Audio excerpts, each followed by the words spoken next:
Hey everybody, it's Ryan from Pi Records, and I'm here with Surfaders. How are you guys? Yeah, We're great. fine. Hi, fine. Well, at least I am. So where you guys coming from? We're from the Netherlands, and we're located. Some of us are located in the west of the Netherlands, and some of us are located in the deep south. Gaston is from the deep south, so we're from the coast. So how do you guys get together and jam? Well, since a year and a couple of months, there's a pandemic going on, so Yeah, we haven't been playing for quite some months. And we have to plan the next time when it's when the pandemic is more or less over here. We can start rehearsals again. Do you guys meet at like a central? Plan. Do you guys meet at like a central location? Yeah. Yeah. So what I noticed about your music is there's lots of different types of surf music going on within the albums that I've listened to. One from 2012, 2015. There's some aggressive stuff, and then there's like some spaghetti western type stuff. Where do you get all these influences from? It seems like you have like a real melting pot going on there. Yeah. Where should we start? Anywhere you like. Well, Go ahead, JW. I never played surf to begin with. I was working at a rehearsal center, and there I met these guys, and the drummer quit, so I got in the band. But I started out in black metal and doom and stoner, and I think Steph also got his roots in prog rock and doom metal. Prog, right?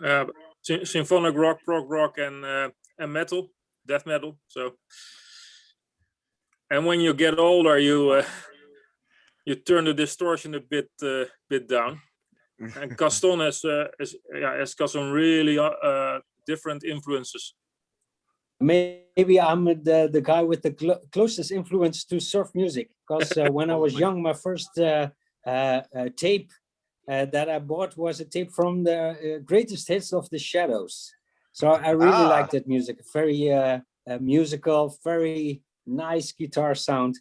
And later on, I think in the late 80s, I discovered surf music, but it was even more energetic, and I liked it very much. And I liked very much the American band like Man or Astro Man, but also Dutch bands like Treble Spankles, which is now transformed into Phantom Force. So I really got into surf music because of the nice sound of the guitars. I was always a guitar man. So, yeah. And we are all fans of soundtrack music, the Ennio Morricone, of course. It's high on the playlist. Yeah. Very cool. Very cool. Erwin, how about you? Well, that's a different story. I'm the new kid on the block, because a few months ago the original guitar player quit, and they asked me to join them. So I'm the new kid on the block, and I'm still rocking my way into the surf. And we haven't even played cool. together. Oh, no. So, but you did mention, although the pandemic is going on, you had some new music. Yeah, we recorded the latest album, Shaken and Disturbed. We recorded it in winter of 2019, and it was planned for release in spring last year. But then all hell broke loose, and we thought it was not a good idea to release an album, so it was delayed by a year. Wow. Are you guys putting that out yourself? We were supposed to put it out ourselves, but when I released one track, we released two singles from the album, Dark and Stormy and Moscow Mule. And when we released the second single, we got a message from Sean from Double Crown. Oh, wonderful. If we were interested, if we were interested in working together with him, So are which we you? were. So it's Yeah, absolutely. Are you getting CDs made? Is it just a digital release? no, it's CDs. Can you grab one, please? Yeah, It's and me, it's but I don't think you can legit. see Oh, it. you've got one yourself there, yeah. April 22nd was the release date of this beauty, Wow, love it. Shaken and Disturbed, and it says here the Double Crown Records. We're very proud to be on a great surf label. Shout out to Sean. Really. So And as you see, the blue one. We have the yellow one. And the red. yeah, right.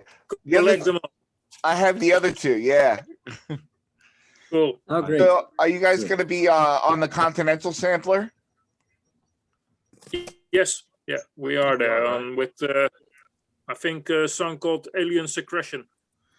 Okay. Which is the most aggressive song on the new album, I think. I love aggressive surf music, especially when there's people from sort of my background, punk rock, but death metal was really important. Thrash metal was really important to me. And when that's pretty obvious in the aggression that there's some sort of aggressive background. You want to talk about your black metal roots or death metal roots? Hell yeah. Oh yeah, my first band was a black metal band, and I still do black metal stuff, but just solo. Didn't release anything a couple of last years. I play in a stoner band as well, so yeah, all my influences come from the aggressive stuff, but I also listen a lot to classical music, so it varies a lot. Oh, there was a cool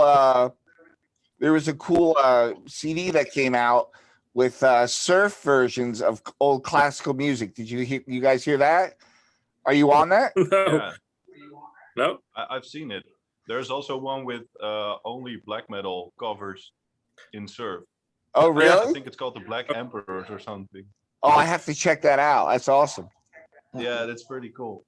And it's all in the tremolo picking. Yeah. If you had Tremolo that picking without Eddie Van Halen wrist. Yeah. So what's next for you guys? Is everything opening up? When are you gonna get together? And other than Double Crown, what can we expect from you? Well, we hope to get back together as soon as possible, but things are going real slow here in the Netherlands. I think it has to be summer, full on summer, when we will be together for the first time again. I think in a rehearsal room. Okay. How did you get this this album out during the pandemic? Who made the decision to do that? Was it Sean just said, "Hey, we should do this now. It's a good time"?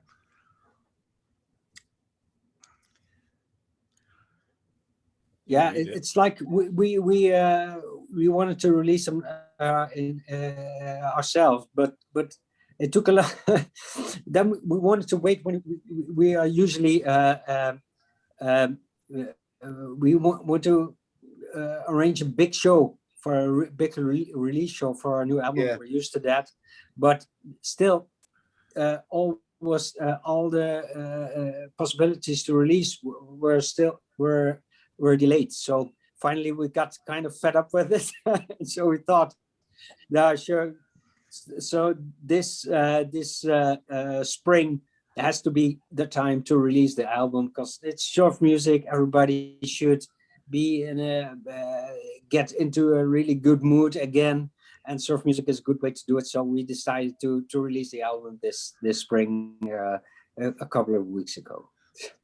That's great. I can't wait to hear it. I didn't see it on iTunes, but I am gonna check again. It's on iTunes and Spotify and Bandcamp. It's everywhere. How can people get a hold of you if they want to get more into your music and meet the band, possibly book some shows in the future, where do people find you? Oh, everywhere on Instagram, Facebook, Bandcamp. It's surfadersbandcamp.com. That's the easiest one, I think. Or through Facebook. You can reach us if you want. You can reach us. How do you keep in contact with the surf community around the world? Is that something you do on Bandcamp, or do you guys chat on Facebook, or like what is the best way to communicate with you? These times through social media. In the Netherlands, we don't have a large surf scene. There are only a handful of surf bands in the Netherlands. When we reach out to other bands or venues or record labels, it all goes through social media. That really is the portal for us. Yeah, that's pretty important. I've noticed a lot of bands and labels come together very easily across the seas, and with the handful of bands that you have in the Netherlands, what's that scene like there? Sorry, can you repeat that? The connection was a bit. The scene in the Netherlands. You said it was a handful of bands. What's it like playing with the other bands? I'm sure it's a great community, but when you guys get together, I'm sure it's magical. You probably know the Phantom 4. Yes. Yeah, they organize a almost annual festival, the North Sea Surf Festival, and on that festival they usually have a lot of great bands from all over the world and a couple of Dutch bands, and that is one great happening. And it's in the Melkweg. It's a famous venue in Amsterdam. It used to be in a beach club on the beach, which was great fun, but the festival got a bit bigger. So now it's at the Melkweg, the Milky Way in Amsterdam. It's a great festival. Seen there the Bambi Molesters and Los Coronas, Los Acapulcos. Name a few, Gaston. Surfer Joe. Surfer Joe. Yeah. Oh wow. We played there, of course. Yeah, the Phantom 4 plays there every time. That's a great festival. It's the indoors festival when you compare it to the Livorno one. Oh, wonderful. From Surfer Joe. So did you guys play Surfer Joe Festival? I hope so. Not yet. Not yet. Not yet. No one is playing in Europe at the moment. I mean, have you played there before? No, we played North Sea Surf and some other venues. Yeah. How is it traveling from the Netherlands to the other countries when you're able to play out? Do you find you have friends in the surf community throughout Europe? Gaston? Yeah, we did one show in Belgium, but it was only one show. We had good contacts with the Razor Blades from Germany, from Western Germany, so very close to the Netherlands. And they invited us to one show, but it was cancelled. So unfortunately, we haven't played in the outside the Netherlands for many, not for many times, only one time.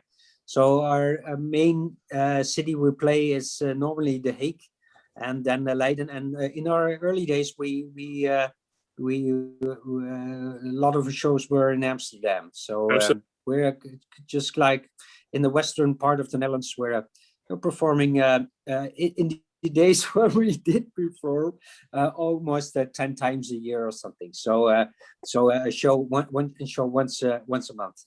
In general, yeah. So for somebody that's never been to Amsterdam, what's it like to play there? That's really great. We once had a really great experience. Should I tell them, guys? We, Oh, we yeah. shared the stage with some burlesque striptease dancers, and the show was set up that we played a couple of songs, then we went off, and the girls came on and took the clothes off, and then we came on and played a couple of songs, and they came on again. And when we were on stage, JW could see rising through the dressing room. It was a great evening. We got really drunk. It was fun as hell. Yeah, That's awesome. and a lot of dancing people, of course. Yeah, and the fun of playing in Amsterdam is that you always have an international audience. Yeah. So many tourists come to Amsterdam. They're open-minded, of course, but they come to Amsterdam, so it's an open city, so they're open for everything, and also for surf music. So it's always great energy. We have played in the Malou Melo, which is a famous blues venue in Amsterdam, also very open to rockabilly and surf music. And we've played in a how do you call it? No, I don't know.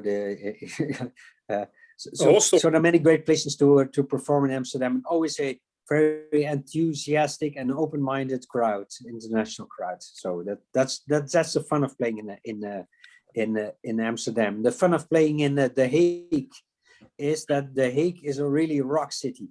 So it's the rock capital of the Netherlands, I think. There are many musical venues, only very small cafes where it's a small stage, but many famous bands from the Netherlands, rock bands, come from The Hague. So also, most famous band, Golden Earring, is also from The Hague. So we love playing there. Yeah. Awesome. One thing that strikes me is the guitars, the bass guitar behind you, JW. That bass guitar. Yeah, is that your bass guitar? No, it's actually my girlfriend's bass guitar. Oh, she plays too? Yes, she plays a little bass. Yeah. All right, so I want to talk about the bass and the guitar a little bit. First, I'm really interested in knowing about how the bass works within the song. How do you write your parts? Gaston? Yeah. So I'm the bass player from the band. Gaston, And he has got a limit of 30 minutes. So how to explain? Originally, as most bass players, I'm a guitarist. So I when I first started playing bass, I really thought like a guitar player, and I thought sometimes they say that you have a difference between a bass player and a bass guitar player. So I think I should be considered like a bass guitar player. So I consider my bass as a low guitar, and I play it that way. So I normally play. There's even one song. It's called "Sex on the Beach," where you could say that Steph, the guitar player, plays the bass part, and I play on the bass the guitar part. So we are in the Surfaders. We consider the bass as a guitar, and we consider the guitars. So the three guitars in the Surfaders as all equal. So there is no distinction. We have no lead guitarist or no a rhythm guitarist. We have a bass guitarist, but they are all at the same level. So we consider all guitars, and we make the sound together. So it's that's I think the one of the essential parts of the Surfaders, that the guitars form that's a group together. And of course, as a bass player, I have the connection with the drummer. But yeah, we have Jiwi as a drummer, so he's he don't need any guidance. So he plays his own parts, and he's also a bass player, so, and a guitarist. So he's used to think as a musician, who plays melodies and so on. So I think we are are very much rooted. We are a very energetic band, I think, and all four instruments play a very important role in our music. And you can't. It's always also in the mix. They're all mixed, like they're all together. There's no distinction in volume or something. It's one sound, and it's supposed to blast you away. That's Interesting. That's the point of this word. So one thing I noticed, it's not, you're not just an instrumental band. There's some vocals involved in some places. Who sings? Yeah, that was an experiment on the second CD, on the Greater Silence album, the yellow one, the spaghetti western one. Yeah. We incorporated some vocals with a more darker edge to it. You could say a Nick Cave sound. Yeah. Or, Yeah. The guy singing with the Bambi Molesters, I forgot his name at the moment, but as it turned out, we thought it worked quite well. But as it turned out, a lot of surf fans across the world, they did not like it. They're surf purists, and they required their surf instrumental. So yeah, we better listen. I liked it. I thought it was great. It worked out well. Yeah, it was an experiment. A couple of songs, and those songs started out as instrumental songs, and we added the vocals later. Yeah, at that time we needed, as a band, a new impulse to our music, and we asked René to join us, and it was good working together with him for quite a time. And now we have new energy found, and so we're moving into a new direction with the new album. Excellent. I can't wait to hear it. The blue one. You shoot the blue one. As you can tell, it's a cocktail themed album. And Tiki on there too. Tiki, yeah. It's real surf, full out surf, Tiki style, and all our songs have names of famous and not so famous cocktails. Oh, nice. So we have a Moscow Mule for you, or a Death in the Afternoon, if you like, a Full Moon. Sex on the Beach, you already heard, with an Alien Secretion. Of course, we have a Strawberry Daiquiri, and for the shoegaze cocktail fans with us, we have the Stargazer. Oh, nice. Very cool. I love how the titles of the songs are so strongly referencing the music. That's one thing I think is special about surf music, is that you can kind of pick out the songs that are going to be aggressive, the kind of that are going to be mellow, just by the song titles. And I think that's unique, unique to instrumental, but especially surf music. Would you agree? Yeah, we actually matched the taste of the cocktail with the sound of the Yeah. Oh, really? Yeah. Oh, that's pretty cool. You guys have anything you'd like to say to the listeners, or have anything before we wrap up?